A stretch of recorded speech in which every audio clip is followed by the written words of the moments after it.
So lately, I've noticed a lot of articles foreshadowing the new monetary system they plan to implement after they crash the global economy. And I wanted to bring this to your attention. They are calling it stakeholder capitalism. So what is this stakeholder capitalist model? Well, it's basically another way of saying communism. You see, when they crash our global economy, it's going to collapse the banks, the property markets, our utilities and internet providers, our media industry, our food suppliers, our manufacturing industry, our airlines, and you can kiss all those pension funds goodbye too.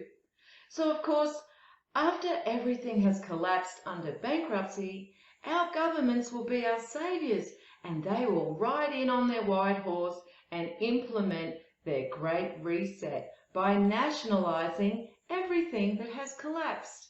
And no doubt they'll blame the virus for causing the crash, and then to pretend it's not a communist system, they will call it stakeholder capitalism and proclaim we are now all stakeholders in our nation's wealth.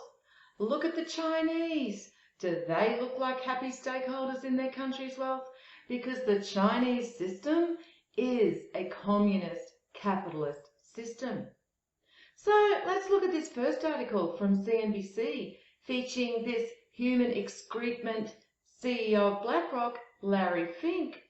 The article is about Fink proclaiming that the stakeholder capitalist model isn't woke, political, social, or ideological. He states it is capitalism driven by mutually beneficial relationships between you and the employees, customers, suppliers, and communities your company relies on to prosper. This is the power of capitalism. In other words, it's basically communism, where you are a supposed stakeholder and are encouraged to have this delusional belief that you are part of something big and something great. Now, just imagine, after the financial collapse, when you've lost your home, your job, your kids are hungry, lawlessness is everywhere, people are scared and desperate, and then some charismatic leader stands up there in front of everybody and repeats what Larry Fink just tried to gaslight you with. I can assure you that 90% of the sheeps will want to believe it, and they will fight you to believe it because they are too fearful of any alternative that includes them having to rely on themselves. And this new leader and government they have waiting in the wings to take us into this brave new world is nobody we know. In fact, the two-party system will be dismantled as a failed experiment, and we will be told it caused too much division, and for us to unite as a nation, we need to all come together under one leadership. And how do we know that this is their plan for us? Well, that other fecal stain on humanity, Klaus Schwab, is telling us. That's how. In case people are unaware of who Klaus Schwab is, he's the architect behind the World Economic Forum's Great Reset Plan. And he's even written a book on the virtues of stakeholder capitalism. Yeah, he would be the same guy telling us that we will own nothing and we will be happy. Why would we be happy about owning nothing? Oh, that would be because we are all stakeholders in the nation's wealth.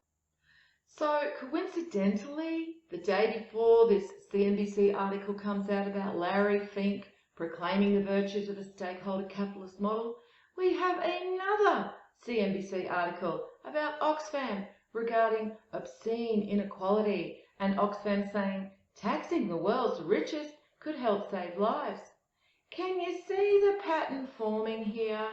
Once again, we can see this foreshadowing of equality, of everybody being a stakeholder because the disparity between the rich and the poor has grown too large.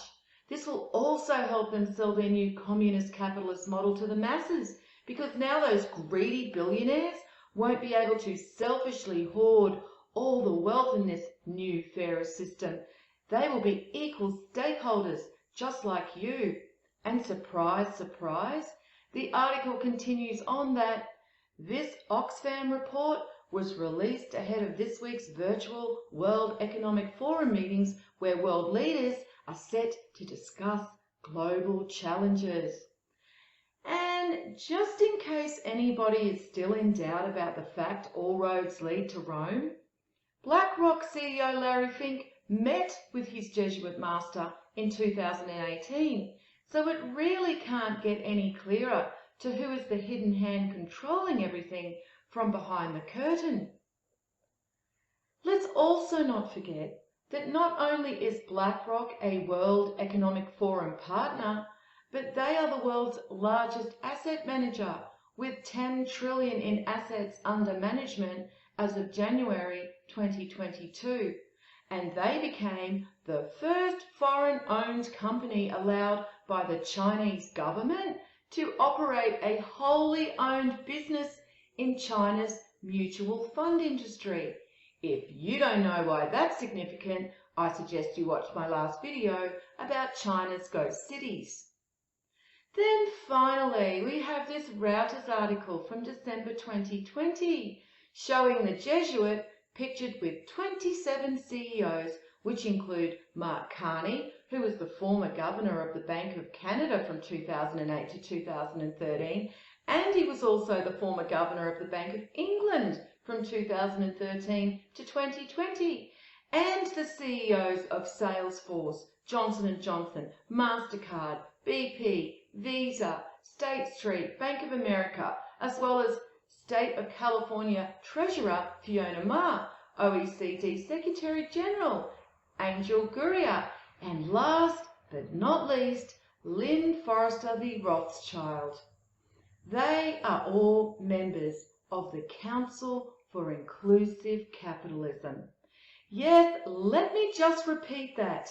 The Council for Inclusive Capitalism. Can everybody see the writing on the wall here? So this article is about how they just formed a partnership with the Vatican and pledged to help build a fairer and more trustworthy economic system. Yes, more gaslighting the masses into believing they will be equal stakeholders in this new system because these rich people suddenly care about us and just want a fairer and more trustworthy economic system. So this is where we are heading now, guys, and I don't think we have much longer before we see the dominoes of this next act in their script starting to fall. So just remember, when you hear them trying to gaslight you with this stakeholder capitalism rhetoric, just know it translates to communism and the government's complete control over our lives.